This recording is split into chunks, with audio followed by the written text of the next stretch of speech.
My name is Stephen May. I'm a cardiac electrophysiologist, which is just a fancy way of saying that I'm a heart doctor or a cardiologist that has specialized training in treating patients that have heart rhythm disorders that are due to electrical problems in the heart. Essentially, I'm a heart electrician. I've been board certified in cardiology and cardiac electrophysiology and practicing here in San Antonio for the last 10 years. And since 2017, I've served as the chief of cardiac electrophysiology and the medical director of cardiac electrophysiology for the Baptist healthcare system. I treat patients that have heart rhythm disorders or arrhythmias. These are electrical problems in the heart that make the heart beat too fast or too slow or irregular. Some common terms you may have heard include things like atrial fibrillation or atrial flutter, supraventricular tachycardia, also called SVT. I treat patients that have too slow of heart rates, which are usually treated with pacemakers, and we treat patients that have life-threatening, dangerously fast heart rates, things like ventricular tachycardia, ventricular fibrillation, and we use tools like implantable cardiac defibrillators or ICDs for those. Heart rhythm disorders can be complex problems, and the treatment options are just as confusing, not just for patients, but for many doctors.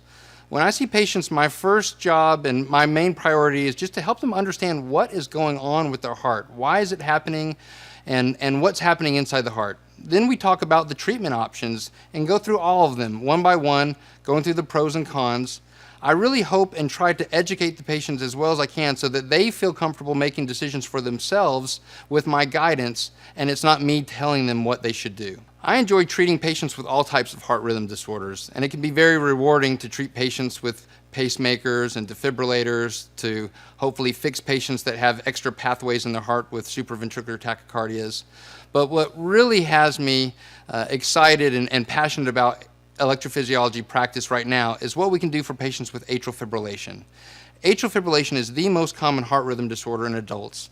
It affects millions of Americans and is associated with an increased risk of stroke, heart failure, and death. For decades, all we had to treat these patients with were medications like blood thinners, medicines to slow their heart rate down, or antiarrhythmic drugs, most of which were lifelong therapies and came with significant side effects and sometimes problems to quality of life.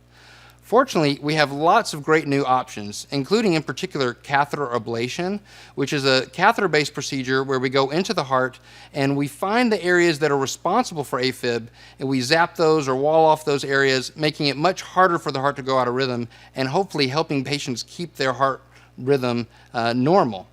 Additionally, for patients that have struggled with blood thinners, we now have options including things like occluding the left atrial appendage, which is where most of the blood clots form.